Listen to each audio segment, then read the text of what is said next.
SSC পরীক্ষা হচ্ছে এমন একটা পরীক্ষা যে পরীক্ষার পরে তুমি তোমার বন্ধু বান্ধবরে হারাই ফেলতে চলছো। এসএসসি পরীক্ষা হচ্ছে এমন একটা পরীক্ষা, এরপরেই তোমার ভিতরে অনেক কিছু বুঝদান চলে আসবে। এসএসসি পরীক্ষা হচ্ছে এমন একটা পরীক্ষা, এরপরেই তুমি তোমার লাইফ নিয়ে অটোমেটিক সিরিয়াস হয়ে যাবা।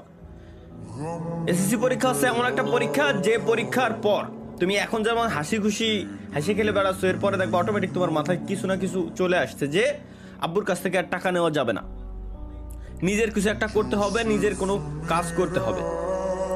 হাসি খেলে বেড়াচ্ছ না। এসএসসি প্রত্যেকটা ব্যক্তি এসএসসি পরীক্ষার পরেই 90% ব্যক্তিরই এসএসসি পরীক্ষার পরে এই বুঝদানটা চলে আসে।